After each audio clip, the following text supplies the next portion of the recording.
El problema que hemos vivido durante estos últimos años, con una deshumanización absoluta de la sociedad, que se ha vendido y ha vendido incluso el espíritu y el alma a una clase política que podríamos decir que nos ha robado el espíritu realmente, hizo de que fundáramos un movimiento que es Justit Europa para defender precisamente las libertades individuales, los derechos fundamentales de los ciudadanos, frente a las políticas que pretenden el control social, que pretenden el control absoluto ya no tanto sobre tu propio cuerpo, sino sobre lo que tienes que pensar, cómo tienes que amar, qué tienes que hacer a diario, y donde la esfera individual se reduce a una falsa bandera de seguridad colectiva, ¿no? Y donde esos derechos fundamentales que precisamente nacieron junto con las libertades individuales para proteger al individuo, para proteger el pensamiento, para proteger la sana crítica de cada uno, se está perdiendo en detrimento de esa falsa bandera de la solidaridad colectiva.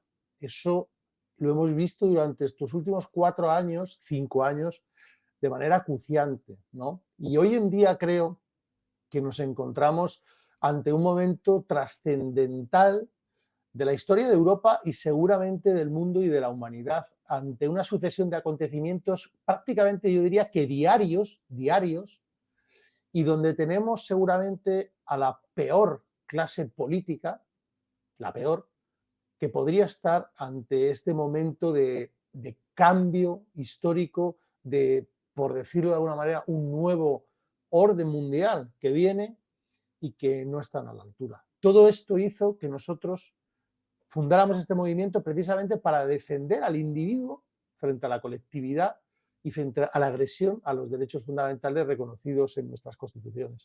Se puede considerar entonces que es todo un movimiento ciudadano. ¿Y en qué se diferencia Justicia Europa de otros movimientos ciudadanos europeos?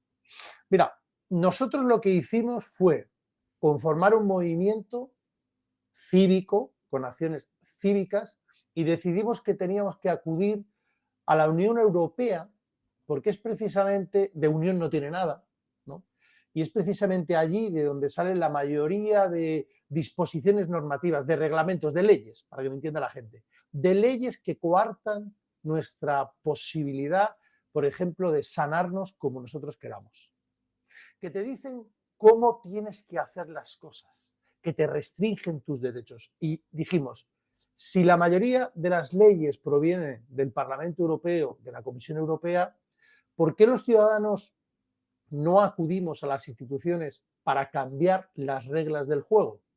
Porque nosotros pensamos en aquel momento que la única manera que teníamos y que seguimos teniendo de que los ciudadanos cambien la forma en la cual estamos viviendo es acudir a la política, porque los que están, Alfredo, los que están, utilizan la política como provecho propio, pero no hacen política. Eso no es hacer política.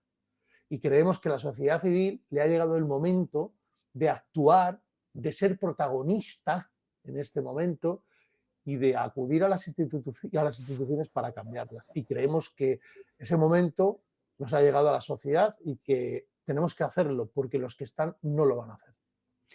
¿Cuáles son las amenazas que consideras más urgentes a las libertades públicas en este momento? A nivel general, a nivel europeo, español, pero a nivel general también.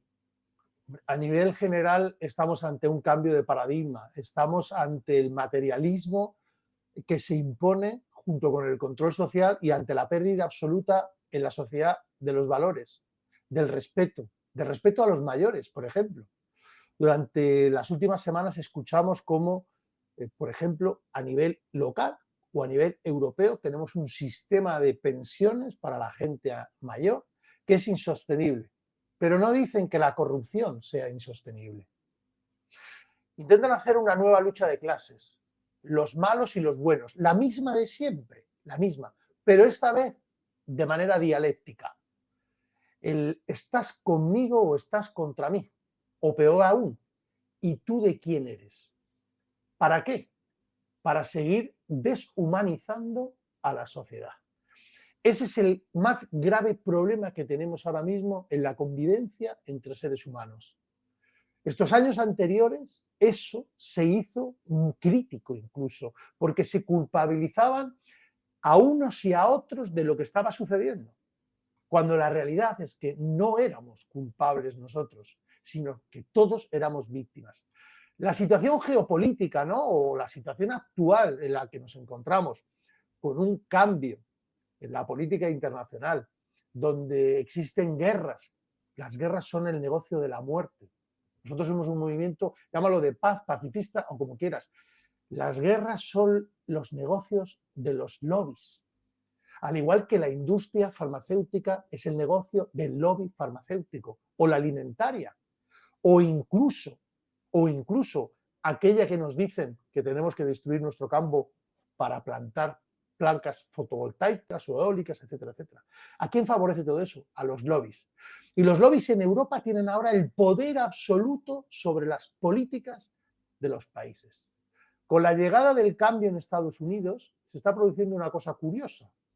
Ahora mismo ya todos cambian de opinión y todos van a idolatrar al nuevo presidente de Estados Unidos. Pero un momento. Porque nosotros en la Unión Europea, o mejor dicho, Europa, continuamos siendo una colonia americana, con graves perjuicios, porque lo que no quieren es que Europa sea una potencia económica. Y en esa situación es donde nos encontramos ahora mismo.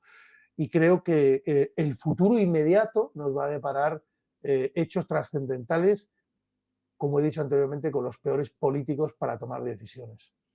Estos políticos han ido a lo largo de los distintos mandatos, distintas políticas, pero siempre la misma, distintos partidos, pero siempre el mismo prácticamente, han ido generando un clima en la sociedad de dependencia. Generalmente el clima humano es de dependencia desde que nacemos y nos pasan de nuestra madre, bueno, mejor dicho, antes que nuestra madre, a los brazos de un sanitario. En fin, dependemos de muchas personas y así debe ser, que haya una cierta colaboración entre todos. Pero esto se ha generado al extremo de ser dependientes.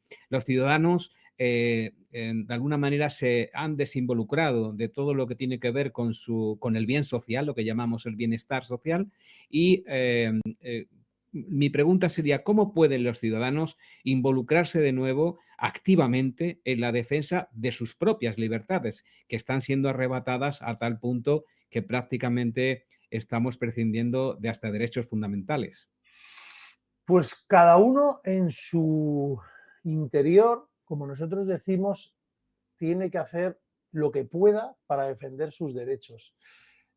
Porque si no lo haces tú, nadie lo va a hacer por ti.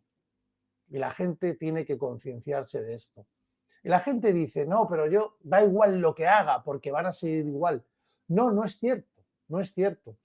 Durante estos años hemos visto cómo hemos tenido situaciones muy complejas, por ejemplo, en la libertad de expresión o en la libertad de información. Canales que han sido cerrados porque utilizaban el uso de la palabra, hacían entrevistas que podrían ser, bueno, de un punto de vista y del otro, pero que se les censuraba, que se les silenciaba. Pero toda esa gente no se ha dejado vencer, por muy pequeña, mediana o grande que fuera, y han continuado en el trabajo de la libertad informativa, por ejemplo, o en mi caso, de defender los derechos fundamentales de personas vulnerables, ancianos, mayores o niños que por una determinada enfermedad eran discriminados y más allá eran tratados como apestados de la sociedad. Y éramos muy pocos en hacerlo, pero hoy en día sí que existe un faro de luz, porque hoy somos más que hace 4 años. Hoy hay mucha gente que comprende y entiende qué significa ser o tener humanidad y defender los derechos fundamentales, el derecho a la vida, el derecho a la integridad física, el derecho fundamental pues a la libertad individual, no al control social.